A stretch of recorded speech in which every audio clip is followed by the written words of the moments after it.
Mga Van Explorer po, sa may gusto sa mga falls, dito po ulit tayo sa Barangay Rosario, na nasa timog na bahagi ng bayan sa Mauban, kung saan ipapakita ko po sa inyo ang isa pang mga falls na hindi pa rin gaanong kilala, na talaga naman kung sa personal nyo makikita, tulad ng Tinibnan Falls, aba, may kalayuan man sa bayan, ay masasabi nyong sulit naman ang pagpunta.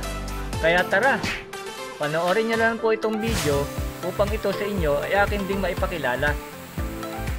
Pero bago po tayo magpatuloy, kung bago lang po kayo sa channel ko, please subscribe na, i-like ang video, and click notification bell lang po. Salamat! Ang Ilais Falls, talagang isa ring kamanghamanghang lugar sa barangay na ito. Kung falls din lang ang pag-uusapan, paano po ba naman?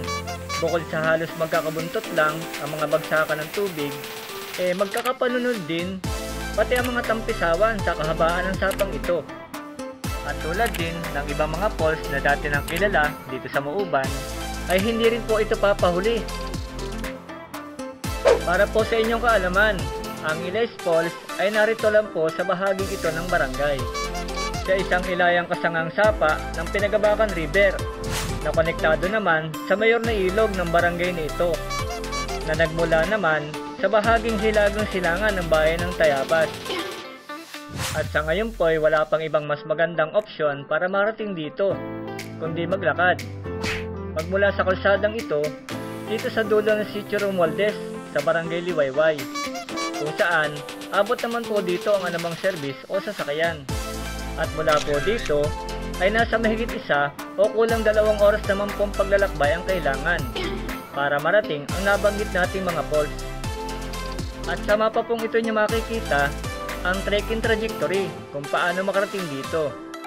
At sa tansya po natin, naglalarong 3.5 to 3.7 kilometers ang layo sa paglakad. As usual, tulad ng iba, dito, challenging din ang daraanan.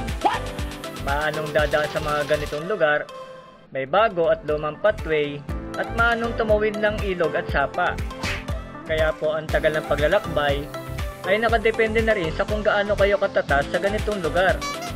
Pero kung tag-init naman po, sa palagay ko ay mas madali-dali na makaparito dahil salis na ang putik sa daan. At sa banda pong ito ng pathway mga ka-adventure, dito na po ang simula ng ating baybay sapa para marating na natin ang magagandang falls sa sityong ito.